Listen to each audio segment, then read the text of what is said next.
orchestral's embrace.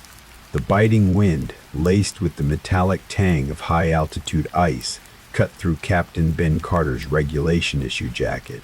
Below him, the vast, desolate expanse of the Karakoram mountain range stretched into the perpetual twilight of a winter evening. Ben just wanted the quiet. He wanted the hum of the generators, the predictable rotation of shifts, the cold, clean air. He wanted to feel normal again. Then, the quiet began to shift. It started subtly, as these things always do, so subtly that Ben initially dismissed it as fatigue, the wind, or the inherent quirks of an ancient, isolated base. The hums. The generators below the observation post always had a steady, low thrum, but sometimes, especially after midnight, Ben would hear a secondary hum, higher pitched, almost a faint, mournful singing sound, just at the edge of his hearing. It seemed to resonate from within the rock itself, deep beneath the base. He'd pause his patrol, straining his ears, but it would always fade, leaving only the familiar throb of machinery. He'd check the generator readings, scrutinize the power outputs. Everything was nominal. He blamed the cold, the thin air, a ringing in his ears. Then came the cold spots.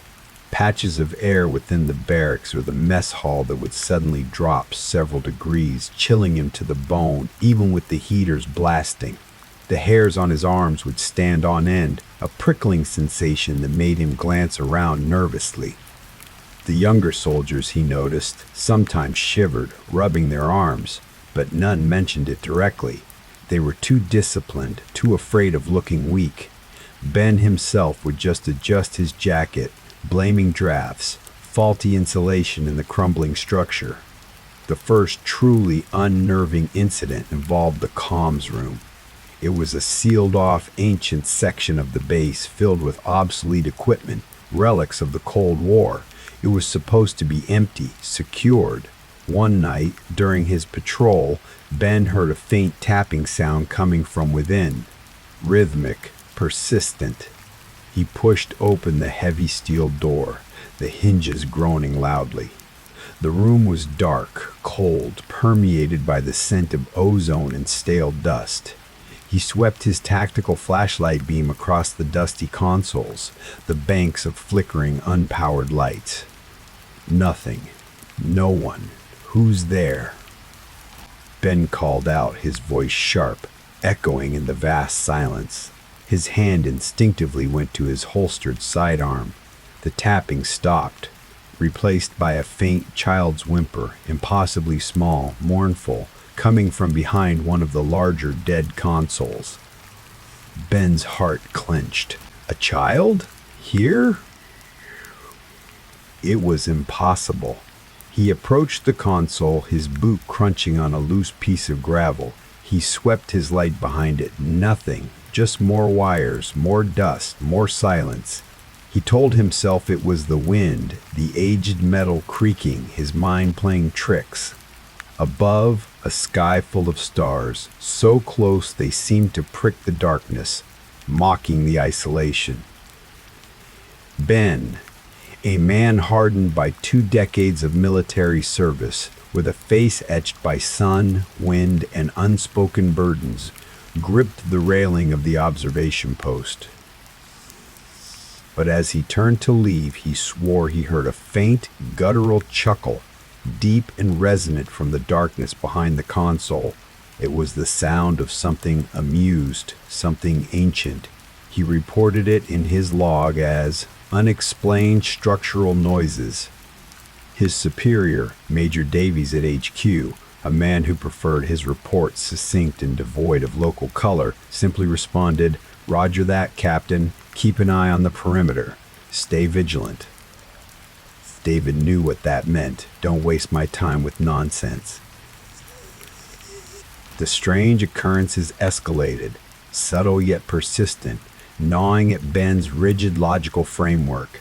Objects began to move. His meticulously organized desk in his small quarters would be subtly rearranged. His service pistol, placed on the holster stand, would sometimes be found on his cot, unloaded, its safety off. He'd stare at it, a cold prickle of unease. He started taking photos of his quarters before each patrol, a new, almost obsessive habit. The photos, when reviewed, showed no change. His desk was exactly as he'd left it, his pistol precisely where it belonged. Yet, when he returned, things would be different. It was as if his attempts at empirical evidence were being mocked, his very perception undermined. He developed a slight tremble in his hands, barely noticeable but present. The hums became constant, a low, unsettling resonance that seemed to vibrate in his teeth, a painful thrum in his ears, particularly during the coldest hours of the night. The whispers grew louder, clearer. They were no longer indistinct. They were voices, sometimes faint, sometimes chillingly direct, calling out fragmented phrases. "Join us," the cold embraces. "Lost, found." He heard a woman's soft lament, a man's desperate gasp, a child's plaintive cry that twisted his gut. He noticed the younger soldiers, particularly the newer recruits, also seemed to be affected. Private Thompson, a nervous young man assigned to perimeter patrol, started reporting shadows darting across the desolate landscape. Corporal Chen, usually stoic, complained of ringing in her ears and seeing things in her peripheral vision, fleeting dark forms that vanished when she looked directly. Ben, despite his own escalating fears, found himself dismissing them, projecting the calm, rational facade of a commanding officer. "Fatigue, Private. Cold gets to you. Stay hydrated. Focus on your sector." His boots crunched on the frozen gravel, the only sound apart from the relentless whisper of the wind and the faint, rhythmic hum of the generators below. He was a man of order, a military man. His world was built on protocols, chains of command, and observable facts. He heard his own words, flat and authoritative, and they felt like a betrayal of the truth he was experiencing. The feeling of being watched became a constant, suffocating weight. He felt eyes on him from the darkened corners of the mess hall, from the narrow, silent corridors of the bunkers. He'd spin around, weapon raised, only to find empty space, cold and still. The stars above, usually a source of calm, now felt like a million unblinking eyes, reflecting an unseen presence. He started researching the base's history. FOB Kestrel. What was its true purpose? He found fragmented reports, declassified documents that hinted at secret Cold War-era acoustic experiments, attempts to use deep Earth seismic activity for long-range communication, or perhaps for something more sinister.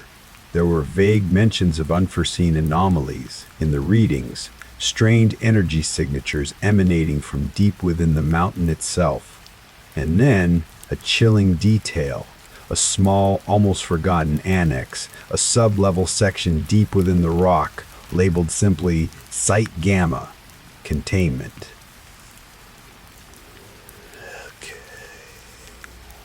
It had been sealed off, unmapped in current schematics. Rumors among the few older, longer-serving personnel at HQ spoke of a disastrous incident, a catastrophic failure that had led to the site's immediate decommission and sealing. No details, just whispers of something released. He pulled a reluctant Sergeant Hayes aside, an old-timer with a perpetually wary look in his eyes. "Sergeant, tell me about Site Gamma. What really happened down there?" Hayes shifted uncomfortably, his gaze darting around the empty mess hall. "Sir, with all due respect, that's classified.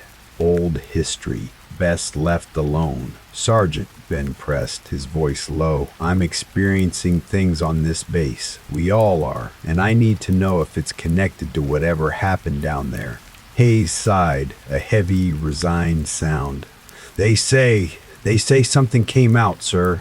Something that shouldn't have. Something that learns, that mimics, that feeds on the living." His voice dropped to a near whisper. "They say it drives you mad, sir, before it takes you." His eyes for a moment held a raw, primal terror that Ben recognized, a mirror of his own growing dread. After that conversation, the whispers in Ben's quarters were no longer just indistinct murmurs.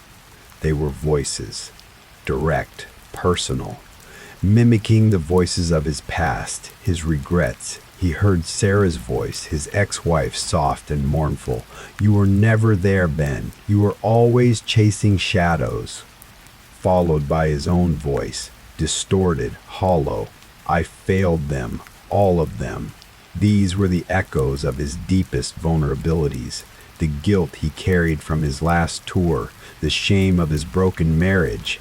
It was preying on his mind, twisting his thoughts, trying to isolate him further. He'd seen the horrors of combat, the chilling realities of human brutality. He trusted his training, his instincts, his ability to differentiate between a tactical threat and a trick of the light. He started seeing fleeting shadow figures in the corners of his vision, coalescing for a split second into familiar forms. A fallen comrade, Sarah's face, a child he once saw on a dusty street. Before dissolving back into the darkness, he stopped eating, stopped sleeping.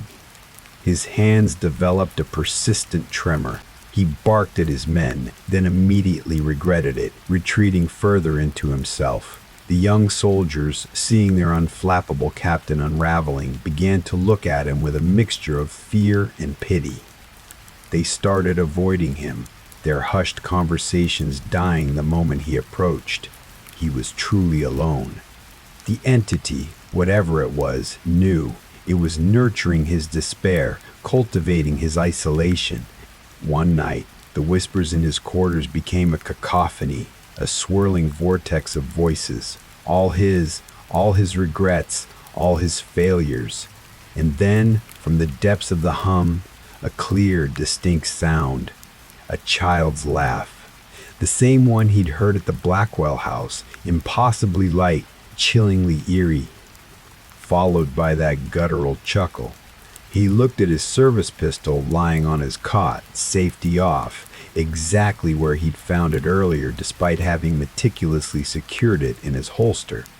He felt a sudden, overwhelming urge to pick it up, to end the torment, to silence the voices. Just end it, Ben. Peace awaits. He fought it. He slammed his fists on the table, yelling into the empty air, "Get out of my head, you won't break me!" But the voices only grew louder, mocking him, promising an end to his suffering. He knew what he had to do. He had to go to Site Gamma. He had to understand. He had to face it, whatever it was. He waited until the early hours of the morning, when the base was at its quietest. He bypassed the security measures on the sealed entrance to Site Gamma, using old schematics he'd found hidden in the archives, his hands trembling as he worked the ancient levers and bolts. The heavy steel door groaned open, revealing a stairwell descending into absolute darkness, permeated by that cloying floral metallic scent now overpoweringly strong. The hum vibrated through the floor beneath his boots, a visceral sensation. Here. He descended, flashlight beam cutting through the oppressive gloom, revealing damp, crumbling concrete walls, dripping with condensation. The air grew colder, heavier. The whispers here were deafening, a relentless assault on his mind, weaving around him, urging him deeper. Ghosts and ghouls were the stuff of campfire tales, not the grim, tangible realities of modern warfare or the desolate outposts he was accustomed to. He heard his mother's voice, his father's, Sarah's, his fallen comrades, all speaking his name, all promising him peace if he just surrendered. He reached the bottom of the stairwell, a vast, cavernous chamber. It was filled with rusting equipment, strange, intricate machinery, and a massive circular depression in the center of the floor, filled with a dark, still liquid that reflected the faint beam of his flashlight like a black mirror. This was it. As he stood at the edge of the pit, the whispers coalesced, forming a single, multitonal voice, resonating from the dark liquid, vibrating through his very being. Welcome, Captain. We have been waiting, waiting. Your resonance, so pure, so bright. He stumbled back, gasping. He saw it then, in the black liquid. Not a reflection, but a brief shimmering distortion, a formless void, too dark for the shadows, too deep for the night, and within it, a single, massive, vertically blinking eye that seemed to absorb all light, all hope. A primal scream tore from his throat. This wasn't a ghost, not a demon. It was something else, something ancient, something that fed on despair, on loss, on the fractured minds of men. It was the collective anguish of all those lost souls trapped and assimilated, forming a singular, hungry entity. And it had been calling to him, luring him. He raised his pistol, his hand shaking uncontrollably. He aimed at the black liquid, at the vertical eye, at the heart of the void. He fired. The shot cracked through the vast chamber, impossibly loud. The bullet hit the surface of the liquid, sending ripples across its blackness. For a split second, the void seemed to shriek, the sound that was pure agony and ancient rage, a million voices screaming in unison. The liquid convulsed, bubbling, and the cold became unbearable, sucking the warmth from his body. The whispers intensified, a furious, vengeful roar, then abruptly ceased. The cold receded, the silence descended. The black liquid in the pit slowly stilled. He stood there, gasping, the smoking gun heavy in his hand, his body trembling uncontrollably. It was gone. He had driven it back, but he knew with a horrifying certainty that he hadn't destroyed it. You don't destroy something that old, something that fundamental. You only make it angry. And it was still there, slumbering beneath the earth, waiting. He made it out of sight Gamma, scrambling back up the stairs, his body aching, his mind a shattered mess. He sealed the entrance, fumbling with the heavy bolts, his fingers numb. He'd requested this posting to Forward Operating Base FOB Kestrel, a decommissioned Cold War-era listening post, perched precariously on a remote peak, precisely for its isolation. He emerged into the night, the vast, desolate landscape of the Karakoram still and silent, as if nothing had ever happened. He was found hours later, slumped in his quarters, catatonic. He was honorably discharged, quietly, quickly, for severe combat-related stress and psychological breakdown. They sent him to a military hospital, then to a civilian one. They put him on medication, therapy. They tried to fix him. He lives in a small, isolated apartment now, in a quiet suburban town, far from any mountains, far from any military camps. He avoids silence. He leaves the TV on, always, a low hum of white noise to drown out the others. He checks his reflection endlessly, scrutinizing his own face, half expecting it to distort, to show the void. He tells himself it was PTSD, hallucinations, the isolation, the stress of command. He repeats it like a mantra, a fragile shield against the terrifying truth. He clings to logic, to reason, but the shield is riddled with holes. From that day, he still remains thinking about it. He feels the faint, inexplicable cold spots, even in the warmth of summer. He sometimes catches the cloying, floral metallic scent on a breeze, or in the stillness of the night.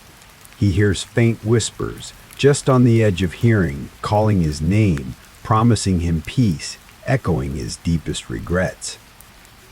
He scrutinizes the faces of strangers, the expressions of friends, looking for that subtle distortion, that unnatural stretch of a smile, that emptiness in the eyes.